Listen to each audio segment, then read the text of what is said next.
നമസ്കാരം. ലേറ്റ് എഡിഷനിലേക്ക് എല്ലാ പ്രേക്ഷകർക്കും സ്വാഗതം. ഞാൻ പ്രജിത് സി കണ്ണൻ. നോക്കാം വിശദമായ റിപ്പോർട്ടുകൾ.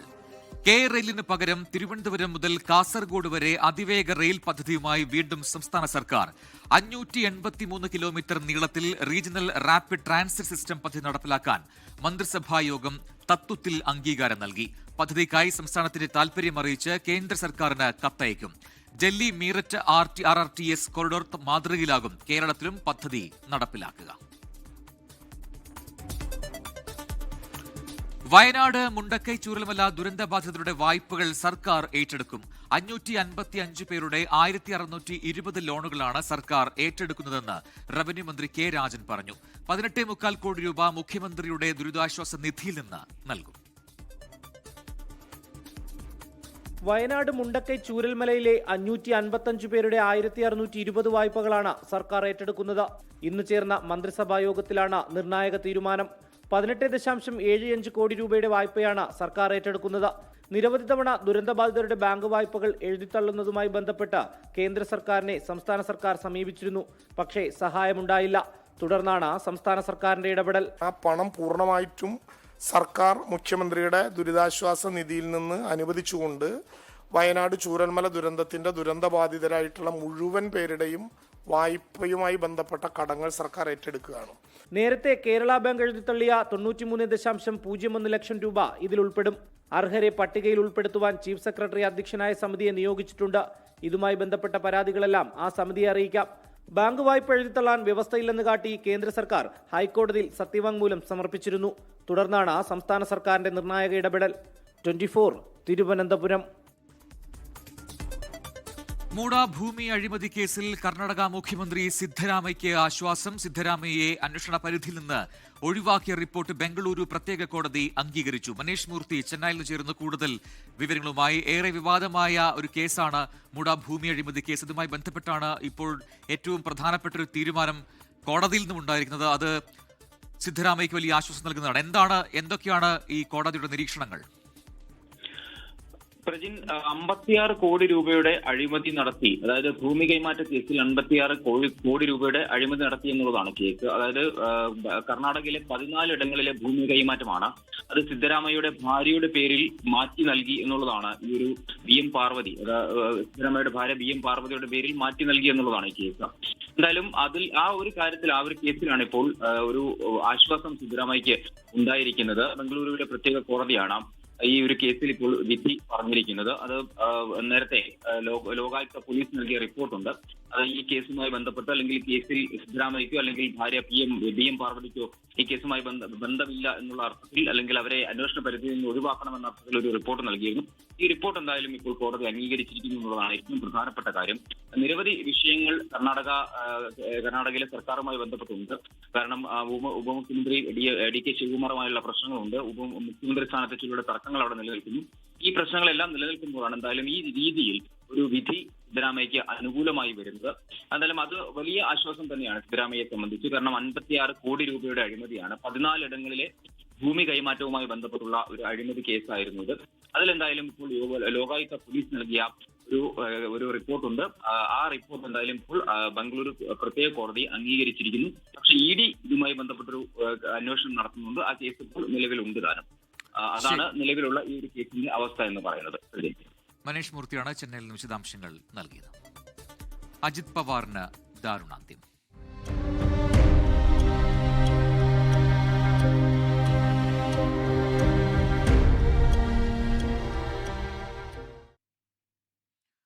മഹാരാഷ്ട്ര ഉപമുഖ്യമന്ത്രി അജിത് പവാറിന്റെ മരണത്തിനിടയാക്കിയ വിമാനാപകടത്തിൽ അന്വേഷണം ആരംഭിച്ചു. ദൃശ്യപരിധി കുറഞ്ഞതാണ് അപകടത്തിന് കാരണമെന്നാണ് പ്രാഥമിക നിഗമനം. ഇന്ന് രാവിലെ 8:45 വിമാനം തകർന്നു വീണ് അജിത് പവാർ ഉൾപ്പെടെ 5 പേർ ദാരുണമായി മരിച്ചത്. എയർക്രാഫ്റ്റ് ആക്സിഡന്റ് ഇൻവെസ്റ്റിഗേഷൻ ബ്യൂറോയാണ് ദുരന്തത്തിൽ അന്വേഷണം ആരംഭിച്ചത്. വിമാന കമ്പനിയുടെ ഡൽഹിയിലെ ഓഫീസിൽ AAIB ഉദ്യോഗസ്ഥരെത്തി. പ്രൈവറ്റ് ജെറ്റ് വിമാനത്തിൽ രാവിലെ 8 മണിക്കാണ് അജിത് പവാർ മുംബൈയിൽ നിന്നും പുറപ്പെട്ടത്. 8:45-നും 9-നും ഇടയിൽ നിയന്ത്രണം നഷ്ടപ്പെട്ട് ബാരാമതി വിമാനത്താവളത്തിന് സമീപം തകർന്നു വീഴുകയായിരുന്നു. ലാൻഡ് ചെയ്യുന്നതിനുള്ള രണ്ടാമത്തെ ശ്രമവും പരാജയപ്പെട്ടതോടെയാണ് വിമാനം തകർന്നു വീണതെന്ന് ഫ്ലൈറ്റ് ട്രാക്കിംഗ് വെബ്സൈറ്റുകൾ പറയുന്നു. അപകടത്തിന് പിന്നാലെ വിമാനത്തിന് തീപിടിച്ചുവെന്ന് പ്രദേശവാസികൾ പറഞ്ഞു. പൂർണ്ണമായും കത്തിയമർന്ന നിലയിലാണ് രക്ഷാപ്രവർത്തനം ആരംഭിക്കാൻ കഴിഞ്ഞതെന്നും അഗ്നിരക്ഷാസേനയും അറിയിച്ചു. ഉടൻ നടക്കാനിരിക്കുന്ന തദ്ദേശ തെരഞ്ഞെടുപ്പ് റാലികളെ അഭിസംബോധന ചെയ്യാനാണ് 66-കാരനായ അജിത് പവാർ മുംബൈയിൽ നിന്ന് ബാരാമതിയിലേക്ക് പുറപ്പെട്ടത്. വിമാനത്തിൽ അജിത് പവാറിന് പുറമെ PSOയും ഒരു അസിസ്റ്റന്റും 2 ക്രൂ അംഗങ്ങളുമാണ് ഉണ്ടായിരുന്നത്. VSR എന്ന കമ്പനിയുടെ ഉടമസ്ഥതയിലുള്ള ലിയർജെറ്റ് വിമാനമാണ് അപകടത്തിൽപ്പെട്ടത്. ഇതേ ലിയർജെറ്റ് വിമാനം 2023 സെപ്റ്റംബറിൽ മുംബൈയിൽ തകർന്നു വീണിരുന്നതായും റിപ്പോർട്ടുണ്ട്. അജിത് പവാറിന്റെ സംസ്കാര ചടങ്ങുകൾ നാളെ നടക്കും. പ്രധാനമന്ത്രി നരേന്ദ്രമോദി അടക്കം ചടങ്ങുകളിൽ പങ്കെടുക്കും. ബാരാമതിയിൽ നിന്നും ശ്രീനാഥ് ചന്ദ്രൻ, 24. മൂന്നാമത്തെ ബലാത്സംഗ കേസിൽ ജാമ്യം അനുവദിച്ചതോടെ രാഹുൽ മാങ്കുട്ടത്തിൽ MLA ജയിൽ മോചിതനായി. പത്തനംതിട്ട ജില്ലാ സെഷൻസ് കോടതിയാണ് കർശന ഉപാധികളോടെ രാഹുലിന് ജാമ്യം അനുവദിച്ചത്. ആദ്യ ബലാത്സംഗ കേസിലെ മുൻകൂർ ജാമ്യാപേക്ഷ ഹൈക്കോടതി വിധി പറയാൻ മാറ്റി. ഗർഭഛിദ്രത്തിന് നിർബന്ധിച്ചതടക്കം പ്രഥമ വിവരമൊഴിയിലുള്ള കാര്യങ്ങൾ ഗൌരവകരമാണെന്ന് ഹൈക്കോടതി നിരീക്ഷിച്ചു. അറസ്റ്റിലായി 18 ദിവസങ്ങൾക്ക് ശേഷമാണ് രാഹുൽ മാങ്കൂട്ടത്തിലിന് ജാമ്യം ലഭിക്കുന്നത്. കർശന ഉപാധികളോടെയാണ് പാലക്കാട് MLAക്ക് ജാമ്യം അനുവദിച്ചത്. തെളിവുകൾ നശിപ്പിക്കാനോ സാക്ഷികളെ സ്വാധീനിക്കാനോ ശ്രമിക്കരുത്. പരാതിക്കാരിയെ സമൂഹമാധ്യമത്തിലൂടെയോ അല്ലാതെയോ ബന്ധപ്പെടാൻ പാടില്ല. 3 മാസത്തേക്ക് എല്ലാ ശനിയാഴ്ചയും അന്വേഷണ സംഘത്തിന് മുമ്പിൽ 10 മണിക്കും 12 മണിക്കും ഇടയിൽ ഹാജരാകണം. 50,000 രൂപയും 2 ആളുകളും ജാമ്യം നിൽക്കണം. എപ്പോൾ ആവശ്യപ്പെട്ടാലും അന്വേഷണ സംഘത്തിന് മുമ്പാകെ എത്തണം എന്നിവയാണ് ജാമ്യ ഉപാധികൾ. നടപടിക്രമങ്ങൾ പാലിച്ചല്ല അറസ്റ്റ് എന്ന രാഹുലിന്റെ വാദം കോടതി അംഗീകരിച്ചു. പീഡനം നടന്ന ശേഷം പരാതിക്കാരി മൊഴി നൽകാൻ 1 വർഷവും 9 മാസവും വൈകിയെന്ന വാദവും കോടതി മുഖവിലക്കെടുത്തു. പരാതിക്കാരി വിദേശത്തായതിനാൽ ജാമ്യം കിട്ടിയാൽ രാഹുൽ ഭീഷണിപ്പെടുത്തുമെന്ന പ്രോസിക്യൂഷൻ വാദം കോടതിയിൽ നിലനിന്നില്ല. കേസിൽ നേരിട്ടുള്ള മറ്റ് സാക്ഷികൾ ഇല്ലാത്തതും കോടതി പരിഗണിച്ചു. വിവാഹ വാഗ്ദാനം നൽകി രാഹുൽ മാങ്കൂട്ടത്തിൽ പീഡിപ്പിച്ചു എന്ന പരാതിക്കാരിയുടെ ആക്ഷേപത്തിൽ കോടതി ചില സംശയങ്ങൾ ആരാഞ്ഞു. നിലവിലെ വിവാഹബന്ധം വേർപെടുത്താതെ എങ്ങനെ മറ്റൊരു ബന്ധത്തിലേക്ക് പോകാൻ കഴിയുമെന്ന് കോടതി ചോദിച്ചു. രാഹുലിനെതിരെയുള്ള ആദ്യ ബലാത്സംഗ കേസിലെ ജാമ്യഹർജി ഹൈക്കോടതി വിധി പറയാൻ മാറ്റി. അതിജീവിതയെ ഗർഭചിത്രത്തിന് നിർബന്ധിച്ചതടക്കം പ്രഥമ വിവരമൊഴിയിലുള്ള കാര്യങ്ങൾ ഗൌരവതരമാണെന്ന് ജസ്റ്റിസ് കൌസർ എടപ്പകത്ത് പറഞ്ഞു. വിവാഹിതയായ യുവതിയുമായി ഉഭയസമ്മതപ്രകാരം രാഹുൽ ലൈംഗിക ബന്ധത്തിൽ ഏർപ്പെട്ടതിൽ നിയമപരമായി എന്താണ് തെറ്റെന്നും ജസ്റ്റിസ് കൌസർ എടപ്പകത്ത് ചോദിച്ചു. രാഹുൽ MLA ആണെന്നും സ്വാധീനമുള്ള വ്യക്തിയാണെന്നും പ്രോസിക്യൂഷൻ വാദിച്ചു. പരാതിക്കാരിക്കെതിരെ വ്യാപകമായ സൈബർ ആക്രമണമാണ് നടക്കുന്നത്. ഇതുവരെ അക്കാര്യത്തിൽ 36 കേസുകൾ രജിസ്റ്റർ ചെയ്തിട്ടുണ്ടെന്നും പ്രോസിക്യൂഷൻ അറിയിച്ചു. വാദം പൂർത്തിയായതോടെ മുൻകൂർ ജാമ്യാപേക്ഷ കോടതി വിധി പറയാൻ മാറ്റി. 24 കൊച്ചി, പത്തനംതിട്ട. രണ്ടാം പിണറായി വിജയൻ സർക്കാരിന്റെ അവസാന ബജറ്റ് നാളെ. എല്ലാ മേഖലകളിലും കുതിച്ചുചാട്ടമുണ്ടാകുന്ന ജനപ്രിയ ബജറ്റായിരിക്കും അവതരിപ്പിക്കുകയെന്ന് ധനമന്ത്രി KN ബാലഗോപാൽ പറഞ്ഞു. കേരളത്തിന്റെ സമ്പദ് വ്യവസ്ഥ വളർച്ചയിലെന്ന് സൂചിപ്പിക്കുന്ന സാമ്പത്തിക അവലോകന റിപ്പോർട്ട് നിയമസഭയിൽ വച്ചു. കടുത്ത സാമ്പത്തിക പ്രതിസന്ധിയിലും ജനപ്രിയ ബജറ്റായിരിക്കുമെന്ന ഉറപ്പാണ് ധനമന്ത്രി KN ബാലഗോപാലിന്റേത്. എല്ലാ മേഖലയിലും കുതിച്ചുചാട്ടമുണ്ടാക്കുന്ന ബജറ്റായിരിക്കും. സർക്കാർ ജീവനക്കാരുടെ ശമ്പള പരിഷ്കരണം ബജറ്റിൽ പ്രഖ്യാപിക്കണമെന്നില്ലെന്നും ധനമന്ത്രി. നിയമസഭാ തെരഞ്ഞെടുപ്പിൽ ഇടതുപക്ഷത്തിൻ്റെ ഏറ്റവും നല്ല കാര്യങ്ങൾ അനൗൺസ് ചെയ്യുന്ന തരത്തിൽ തന്നെ ആയിരിക്കുമല്ലോ ബഡ്ജറ്റ്. കഴിഞ്ഞ 10 വർഷവും ഇടതുപക്ഷ ജനാധിപത്യ മുന്നണി ധാരാളം കാര്യങ്ങൾ ചെയ്തിട്ടുണ്ട്. ഏറ്റവും നന്നായി കാര്യങ്ങൾ മുന്നോട്ട് കൊണ്ടുപോകും. അതിന് പറ്റുന്ന തരത്തിൽ കേരളത്തിന് വലിയ വികസനവും മാറ്റവും ഉണ്ടാകുന്ന തരത്തിലേക്കുള്ള നിർദ്ദേശങ്ങളായിരിക്കും തീർച്ചയായിട്ടും ബഡ്ജറ്റ് വരുന്നത്. എന്തായാലും ഈ ജീവനക്കാരുടെ ശമ്പളത്തിൻ്റെയും മറ്റ് ആനുകൂല്യങ്ങളുടെ കാര്യത്തിൽ സർക്കാർ പ്രതിജ്ഞാബദ്ധമാണെന്ന് പറഞ്ഞതിനകത്ത് എല്ലാം ഉണ്ട്. അതേസമയം സഭയിൽ വെച്ച സാമ്പത്തിക അവലോകന റിപ്പോർട്ട് പ്രതീക്ഷ നൽകുന്നതാണ്. സംസ്ഥാനത്തിന്റെ ആകെ ആഭ്യന്തര ഉൽപ്പാദനം 9.3% നിന്ന് 9.97% ഉയർന്നു. മൊത്തം വരുമാനം 1,24,861 കോടിയായി കൂടി. മുൻവർഷത്തെ അപേക്ഷിച്ച് 0.3% വളർച്ച. സംസ്ഥാനത്തിന്റെ തനത് വരുമാനത്തിൽ 2.7% വർധനവുണ്ട്. കാർഷിക മത്സ്യമേഖലകളിലും വളർച്ചയുണ്ടായി. കാർഷിക മേഖലയിലെ വളർച്ച 1.25% നിന്നും 2.14% ഉയർന്നു. മത്സ്യമേഖല നെഗറ്റീവ് വളർച്ചയിൽ നിന്ന് 10.55% വളർച്ച നേടി. എന്നാൽ കേന്ദ്രവിഹിതം മുൻവർഷത്തേക്കാൾ 6.15% കുറഞ്ഞെന്നും സാമ്പത്തിക അവലോകന റിപ്പോർട്ട് വ്യക്തമാക്കുന്നു. 24 തിരുവനന്തപുരം. SNDP യോഗവുമായുള്ള ഐക്യം പാളിയതിനു പിന്നിൽ ബാഹ്യ ഇടപെടലെന്ന വെള്ളാപ്പള്ളി നടേശന്റെ ആരോപണം തള്ളി NSS general secretary G. Sukumaran Nair. ചർച്ചയുടെ സമയവും പത്മ പുരസ്കാര പ്രഖ്യാപനവും ചേർത്തു വായിക്കുമ്പോൾ രാഷ്ട്രീയ ഇടപെടൽ ഉണ്ടോ എന്ന സംശയമുണ്ടെന്ന് G. സുകുമാരൻ നായർ പ്രതികരിച്ചു. തനിക്ക് പത്മഭൂഷൺ കിട്ടിയത് സംഘടനയെ മുന്നോട്ട് നയിച്ചതിലെ മികവ് കൊണ്ടാണെന്ന്, ഐക്യത്തിലെ എന്നുമായിരുന്നു വെള്ളാപ്പള്ളി നടേശന്റെ പ്രതികരണം. SNDP യോഗവുമായുള്ള ഐക്യം പാളിയതിന് പിന്നിൽ ഭാഗ്യ ഇടപെടലെന്ന വെള്ളാപ്പള്ളി നടേശന്റെ ആരോപണം അപ്പാടെ തള്ളുകയാണ് NSS general secretary G. Sukumaran Nair. ചർച്ചയ്ക്ക് വിടേണ്ടത് തുഷാർ വെള്ളാപ്പള്ളിയെ അല്ലെന്നും സുകുമാരൻ നായർ തുറന്നടിച്ചു. മകനെ വിടാമെന്നൊടുവിൽ പറഞ്ഞപ്പോഴാണ് ഞാൻ പറഞ്ഞത്, മകനോട് ഞാൻ പറഞ്ഞു വരണ്ട, കാരണം ഇതിനകത്ത് നിങ്ങളൊരു രാഷ്ട്രീയ നേതാവാണ്. രാഷ്ട്രീയ നേതാവ് എന്നുള്ള നിലയിൽ നിങ്ങൾ ഈ ചർച്ചയിൽ പങ്കെടുക്കുന്നതിൽ ഞങ്ങൾക്ക് താല്പര്യമില്ല. വെള്ളാപ്പള്ളി നടേശന് പത്മഭൂഷൺ ലഭിച്ചതിൽ ആക്ഷേപമില്ല. താൻ വിചാരിച്ചാൽ മുൻപ് തന്നെ ഇത് ലഭിച്ചാനേ എന്നും ജി സുകുമാരൻ നായർ. ഞാൻ വിചാരിച്ചിരുന്നത് ഇതിനു മുമ്പേ തന്നെ പത്മഭൂഷൺ എനിക്ക് കിട്ടിയേനെ. അതുകൊണ്ട് അതൊന്നും പറയണ്ട, എനിക്ക് അങ്ങനെയുള്ള ഒരു ആഗ്രഹമൊന്നുമില്ല. തനിക്ക് പത്മഭൂഷൺ കിട്ടിയത് സംഘടനയെ മുന്നോട്ട് നയിച്ചതിലെ മികവ് കൊണ്ടാണെന്നും ഐക്യത്തിൽ രാഷ്ട്രീയമില്ലെന്നുമായിരുന്നു വെള്ളാപ്പള്ളി നടേശന്റെ പ്രതികരണം. ഐക്യമില്ലാതായതിൽ വിഷമമോ പ്രതിഷേധമോ ഇല്ലെന്നും NSS സഹോദര സമുദായമാണെന്നും വെള്ളാപ്പള്ളി നടേശൻ പറഞ്ഞു. ഈ അവാർഡ് പത്മഭൂഷൺ കിട്ടിയെങ്കിൽ സംഘടനാ പ്രവർത്തനത്തിൻ്റെയും ക്ഷേമപ്രവർത്തനങ്ങൾ നടത്തുന്നതിൻ്റെയും അംഗീകാരമാണ്. ആ അംഗീകാരം കാരണക്കാരെല്ലാം നിങ്ങളാണ്. ഐക്യനീക്കം തകർന്നുവെങ്കിലും ഇതിന് കാരണമായത് ആരെന്ന ചോദ്യം ഇപ്പോഴും ബാക്കിയാകുകയാണ്. അതുകൊണ്ട് തന്നെ വരും ദിവസങ്ങളിൽ ഇത് വലിയ ചർച്ചയാകുമെന്ന് ഉറപ്പ്. 24 കോട്ടയം. ഇതിപ്പോൾ ഡൽഹിയിൽ നിന്നൊരു വാർത്ത വരുന്നു. അത് റിപ്പബ്ലിക് ദിന പരേഡുമായി ബന്ധപ്പെട്ട് നടന്ന ടാബ്ലോ, അതിൽ ഈ കേരളത്തിന് 3-ാം സ്ഥാനമുണ്ട് എന്നാണ് ആ പുതിയ അറിയിപ്പ്. 77-ാം റിപ്പബ്ലിക് ദിനാഘോഷം, അതിന്റെ ഭാഗമായി കേരളത്തിൽ നിന്ന് പോയ ടാബ്ലോയ്ക്ക് 3-ാം സ്ഥാനമുണ്ട് എന്നാണ് ഇപ്പോൾ അറിയാൻ കഴിയുന്നത്. ഇൻഫർമേഷൻ ആൻഡ് പബ്ലിക് റിലേഷൻസ് വകുപ്പ് സ്പെഷ്യൽ സെക്രട്ടറിയും ഡയറക്ടറുമായ TV സുഭാഷിന്റെ നേതൃത്വത്തിലായിരുന്നു ആ ടാബ്ലോയുടെ ആശയവും നിർവഹണവും ഒക്കെ അവിടെ നിർവഹിച്ചത്. മറ്റൊരു റിപ്പോർട്ടിലേക്കാണ്. കണ്ണൂർ പയ്യന്നൂരിന് പിന്നാലെ തിരുവനന്തപുരം വഞ്ചിയൂരിലും രക്തസാക്ഷി ഫണ്ട് വിവാദത്തിൽ വെട്ടിലായിരിക്കുന്നു CPIM.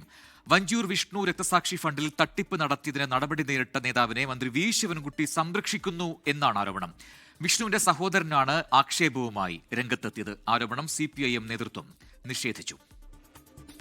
2008-ലെ RSS ആക്രമണത്തിലാണ് CPIM പ്രവർത്തകനായിരുന്ന Vanchiyoor Vishnu കൊല്ലപ്പെട്ടത്.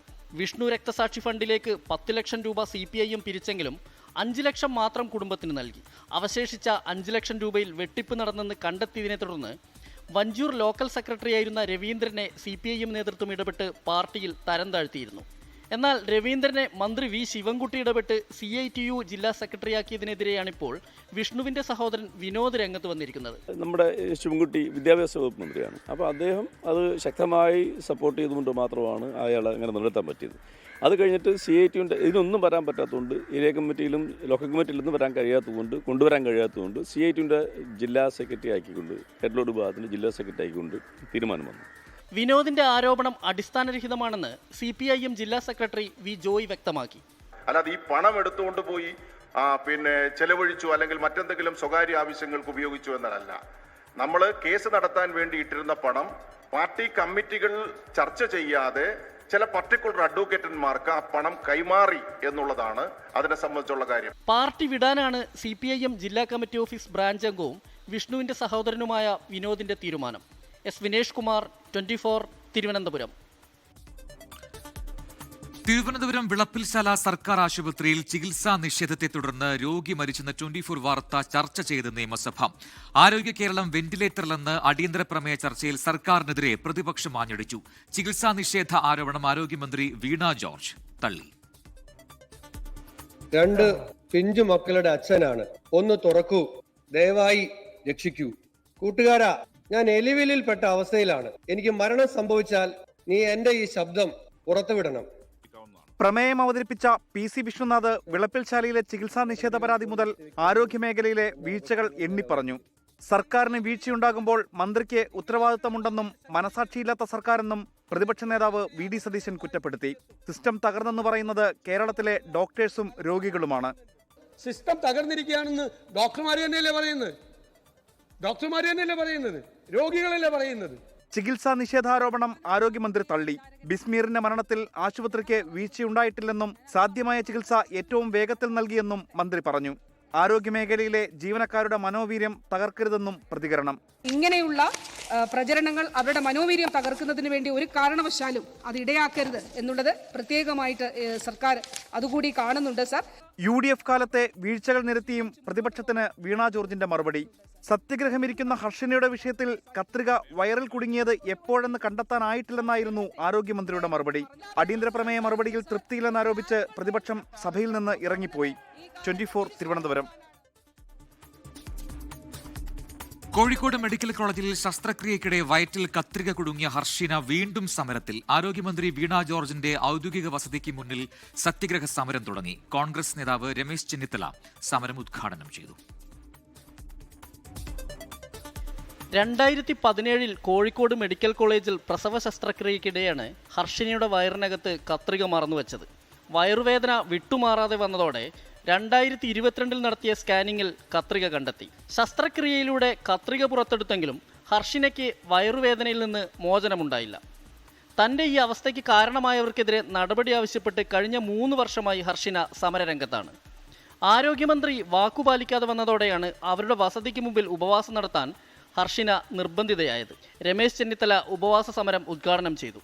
എന്റെ ഗാന്ധിഗ്രാം ഫണ്ടിൽ നിന്ന് 1 ലക്ഷം രൂപ ഇന്ന് തന്നെ അവർക്ക് ഞങ്ങൾ നൽകുകയാണ്. നീതി ലഭിക്കും വരെ സമരം തുടരാനാണ് ഹർഷിനയുടെ തീരുമാനം. ഉറപ്പ് തന്ന് 15 ദിവസത്തിനുള്ളിൽ പരിഹാരം പറഞ്ഞു പോയ ഒരാളാണ്. അപ്പോൾ വീണ്ടും നമ്മൾ അടുത്ത സമരത്തിന് ഇറങ്ങുമെന്ന് പറഞ്ഞപ്പോഴാണ് ഒരു 2 ലക്ഷം രൂപ നഷ്ടപരിഹാരം എന്ന് പറഞ്ഞു വന്നത്. അതൊരിക്കലും നമുക്ക് പര്യാപ്തമല്ല. നമ്മളെ നഷ്ടങ്ങൾക്ക് ഒരു തരത്തിലും ഒരു പരിഹാരമാവില്ല എന്ന് ഉറപ്പുള്ളത് കൊണ്ട് നമ്മളത് പോരാന്ന് പറഞ്ഞു. നമ്മൾ വാങ്ങിയിട്ടില്ല. കുടുംബസമേതമാണ് ഹർഷിനയുടെ ഉപവാസ സമരം. 24 തിരുവനന്തപുരം. 24 big impact. തിരുവനന്തപുരം RCCയിലെ നിയമന ക്രമക്കേടിൽ നടപടിയുമായി ആരോഗ്യവകുപ്പ്. നിലവിലെ റാങ്ക് പട്ടിക റദ്ദാക്കാൻ RCCക്ക് നിർദ്ദേശം നൽകി. ചീഫ് നഴ്സിംഗ് ഓഫീസർ R ശ്രീലേഖയ്ക്കെതിരെ കർശന അച്ചടക്ക നടപടി സ്വീകരിക്കാനും നിർദ്ദേശമുണ്ട്. ആരോഗ്യവകുപ്പ് നൽകിയ നിർദ്ദേശത്തിന്റെ പകർപ്പ് 24 ലഭിച്ചു. RCC chief nursing officer Sreelekha R staff nurse നിയമന പ്രക്രിയയിൽ ആദ്യ അവസാനം വരെ ഇടപെട്ട് ബന്ധു നിയമനം നടത്തിയെന്ന പരാതി പുറത്തുകൊണ്ടുവന്നത് 24. ഈ നിയമന പ്രക്രിയയിൽ മുഴുവൻ അവർ ഭാഗവാക്കായിട്ടുണ്ട്. അതായത് എഴുത്തു പരീക്ഷയിൽ ചോദ്യപേപ്പർ തയ്യാറാക്കുന്നതിൽ അവർ ഭാഗമായിട്ടുണ്ട്. പിന്നാലെ RCC ആഭ്യന്തര അന്വേഷണം നടത്തി ആരോഗ്യവകുപ്പിന് റിപ്പോർട്ട് നൽകി. നിയമന ക്രമക്കേടിൽ കർശന നടപടികൾ നിർദ്ദേശിച്ച ആരോഗ്യവകുപ്പ് നിലവിലെ റാങ്ക് പട്ടിക റദ്ദാക്കാൻ ആരോഗ്യവകുപ്പ് RCCക്ക് നിർദ്ദേശം നൽകി. ചീഫ് നഴ്സിംഗ് ഓഫീസർ ശ്രീലേഖ ആറിനെതിരെ കർശന അച്ചടക്ക നടപടി സ്വീകരിക്കാനും നിർദ്ദേശം. ആരോഗ്യവകുപ്പ് നിർദ്ദേശത്തിന്റെ പകർപ്പ് 24 ലഭിച്ചു. അന്തിമ റാങ്ക് പട്ടികയിൽ ഉൾപ്പെട്ട 319 പേരെയും ഉൾപ്പെടുത്തി വീണ്ടും പരീക്ഷ നടത്തും. സർക്കാർ അംഗീകരിച്ച RCCക്ക് പുറത്തുള്ള ഏജൻസിയായിരിക്കും പരീക്ഷ നടത്തുക. RCCയിലെ നിയമന ക്രമക്കേടിൽ വിജിലൻസ് അന്വേഷണത്തിനാണ് ആരോഗ്യ വകുപ്പിന്റെ തീരുമാനം. അലക്സ് റാം മുഹമ്മദ്, 24 തിരുവനന്തപുരം. സംസ്ഥാന മാധ്യമ പുരസ്കാരങ്ങൾ പ്രഖ്യാപിച്ചു. TV അഭിമുഖത്തിൽ 24 സീനിയർ എക്സിക്യൂട്ടീവ് എഡിറ്റർ KR ഗോപികൃഷ്ണനാണ് അവാർഡ്. 25,000 രൂപയും ശില്പവും പ്രശസ്തി പത്രവും അടങ്ങുന്നതാണ് പുരസ്കാരം. ഫെബ്രുവരിയിൽ തിരുവനന്തപുരത്ത് പുരസ്കാരം വിതരണം ചെയ്യും. കേരളത്തിൽ ആദ്യമായി കീഹോൾ ശസ്ത്രക്രിയയിലൂടെ വൃക്കയിൽ രൂപപ്പെട്ട 4 കിലോഗ്രാം ഭാരമുള്ള മുഴ വിജയകരമായി നീക്കം ചെയ്ത് കൊച്ചി VPS ലേക്ഷർ ആശുപത്രി യൂറോളജി വിഭാഗം. 30 സെന്റിമീറ്റർ നീളത്തിലുള്ള പോളിസിസ്റ്റിക് കിഡ്നിയാണ് അതിസങ്കീർണവും അപൂർവവുമായ ശസ്ത്രക്രിയയിലൂടെ നീക്കം ചെയ്തത്. വൃക്കകളിൽ ദ്രാവകം നിറഞ്ഞ് മുഴകൾ രൂപപ്പെടുന്ന രോഗമാണ് polycystic kidney disease. VPS Lakeshore ആശുപത്രിയിലെ സീനിയർ കൺസൾട്ടന്റും യൂറോളജി ആൻഡ് റീനൽ ട്രാൻസ്പ്ലാന്റ് മേധാവിയുമായ ഡോക്ടർ ഡാറ്റ്സൺ P ജോർജിന്റെ നേതൃത്വത്തിലായിരുന്നു ശസ്ത്രക്രിയ. അപൂർവവും സങ്കീർണവുമായ നിരവധി ശസ്ത്രക്രിയകളാണ് വിജയകരമായി ആശുപത്രി കൈകാര്യം ചെയ്തിട്ടുള്ളതെന്ന് VPS Lakeshore managing director SK Abdulla പറഞ്ഞു.